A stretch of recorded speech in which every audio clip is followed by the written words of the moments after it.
बढ़ते हैं अपनी नेक्स्ट प्रॉब्लम स्टेटमेंट की तरफ और एक नए कॉन्सेप्ट को आज जानते हैं। देखिए, सबसे पहले अगर मैं बात करूं जो हमारी प्रॉब्लम स्टेटमेंट और टेबल है, तो उसके लिए देखिए हमारा जो टेबल स्ट्रक्चर है, तो हमारे पास टेबल है वेदर का। ठीक है। वेदर टेबल के अंदर तीन कॉलम है, हमारा आईडी है, रिकॉर्ड डेट है और टेम्परेचर है। आईडी यूनिक है यानी कि प्राइमरी की होगी, रिकॉर्ड डेट है जो कि डेट रिकॉर्ड करता है किसी भी दिन का, टेम्परेचर है। और इसके अलावा जो प्रॉब्लम रिक्वायरमेंट है जो हमारी, कि हमें फाइंड करने हैं सारे के सारे डेट्स जहाँ पे भी जो टेम्परेचर होगा अपने पिछले दिन से ज़्यादा होगा। तो जैसे कि यहाँ पे जो टेम्परेचर है, देखिए अगर इस डेट को जो टेम्परेचर है हाई था पहले, इससे पहले वाले दिन के लिए, इस डेट को टेम्परेचर जो था हाई था हमारे पहले वाले दिन के लिए, यहाँ पे एग्जांपल में हम देख सकते हैं। अगर हम इसके सोल्यूशन को ब्रेक डाउन करें, तो देखिए सबसे पहला स्टेप जो हमारा रहेगा कि हमें पहले वाले दिन, इससे पहले वाले दिन का हमें रिकॉर्ड निकालना पड़ेगा, ताकि हम टेम्परेचर का देख पाए ना। हमें एक कंपैरिजन करना है कि पिछले वाले दिन का टेम्परेचर कितना रहा होगा। तो इसके लिए हम एक फंक्शन यूज करेंगे और उस फंक्शन का नाम होगा लैग।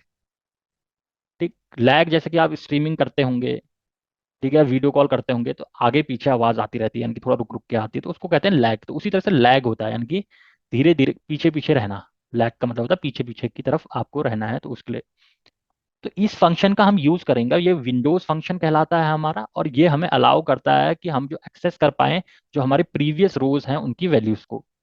ठीक। यदि मैं इसको कहूँ कि, अगर एक्सप्लेन करूँ कि अगर मैं लैग लिखूं, अगर मैं लैग और लैग के अंदर विंडोज फंक्शन याद रखिएगा, और इसके अंदर मैं टेम्परेचर का कॉलम डालूं, ठीक है, और उसमें लैग 1 कर दूं, ठीक है, और इसके साथ लिखूंगा मैं over ordered by record date, मतलब जिस डेट को वो रिकॉर्ड हुआ है। तो ये क्या करेगा, हमारा फैच करेगा जितने भी प्रीवियस डे के रिकॉर्ड होंगे उसको। देखिए हमने जो दूसरा स्टेटमेंट था ऑर्डर्ड बाय रिकॉर्ड डेट, ठीक है, रिकॉर्ड डेट के अंदर डेट स्टोर्ड है। ऑर्डर्ड का मतलब वो हम शॉर्टिंग कर दी ना, हमने बढ़ते हुए क्रम में शॉर्टिंग कर दी, जैसे 1 तारीख, 2, 3, 4, 5, 6, अभी हमारे जो डेटा हो सकता है उसमें रेंडमली हमारे रिकॉर्ड्स हो सकते हैं। तो इसमें हमें ये लैग को कंपेयर करना है, और उसके लिए हमें ये वाला रिकॉर्ड चाहिए। तो इस तरह की हम फंक्शनैलिटी इसमें यूज करने वाला है। और इसके अलावा हम क्या करेंगे, फिल्टर करेंगे रिकॉर्ड्स को। दूसरा स्टेप ये हमारा रहने वाला है कि जब हमारे पास एक बार प्रीवियस ईयर डे का हमारे पास टेम्परेचर आ गया है, तो हम उसको कंपेयर करेंगे अपने प्रेजेंट डे के टेम्परेचर के साथ, और हम सिर्फ वही टेम्परेचर डिस्प्ले करेंगे जो कि प्रीवियस ईयर से ज़्यादा होगा। तो ये एक हमारे पास एक बेहतरीन कॉन्सेप्ट आया है। इसमें हम एक और कॉन्सेप्ट का यूज करेंगे लैग के अलावा, वो होगी हमारी सब क्वेरी। सब क्वेरी का मतलब ये होता है कि जहाँ पे हम विथ इन अ क्वेरी एक और क्वेरी लिख रहे हैं, जैसे जो भी हम यहाँ पे लिखते हैं उसको हम क्वेरी कहते हैं। ठीक। इसी के अंदर हम एक और क्वेरी लिख रहे हैं तो उसको कहेंगे हम सब क्वेरी। अब अगर मैं इसको थोड़ा आपको प्रैक्टिकली समझाऊं तो देखिए, अगर मान लीजिएगा मैं सिलेक्ट करता हूँ ID comma temperature comma lag, इसको मैं नेक्स्ट लाइन में लिख लेता हूँ, लैग ऑफ टेम्परेचर। ठीक। इसमें हमें बताना पड़ता है कि किस कॉलम का लैग देख रहे हैं हम और कितना लैग, यानी कि हम एक दिन पीछे चाहिए तो एक लिखेंगे, 2 दिन पीछे तो दो।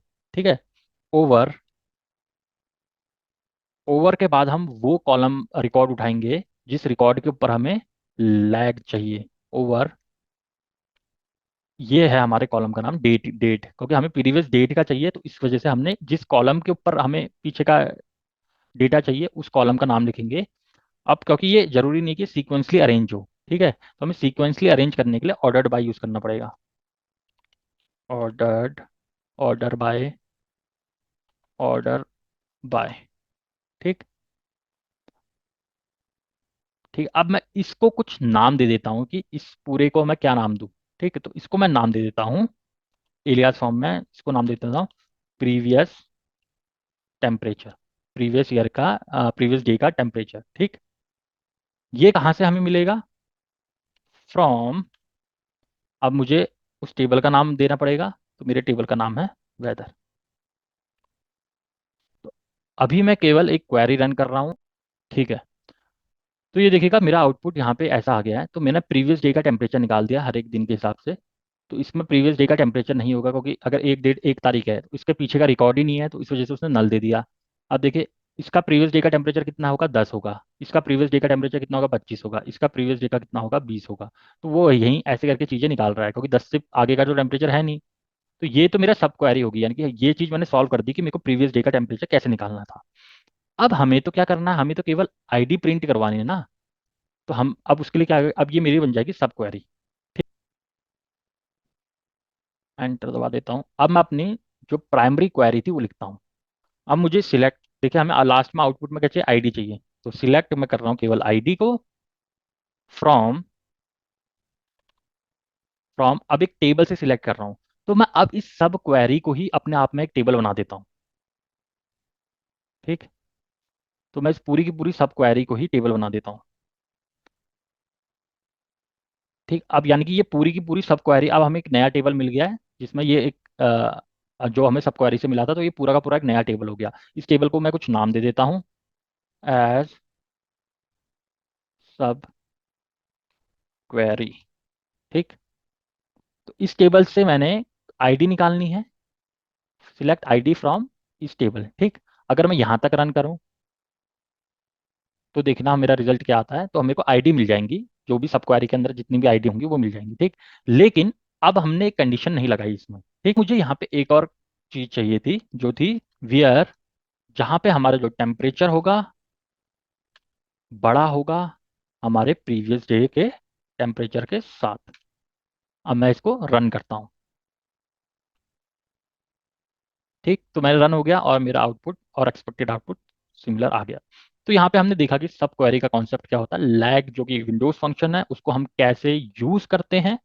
आशा करता हूँ मेरी वीडियो पसंद आई होगी। यदि पसंद आई हो तो लाइक शेयर और सब्सक्राइब जरूर कीजिएगा। डेटा साइंस वाले को अपना कीमती समय देने के लिए बहुत बहुत धन्यवाद।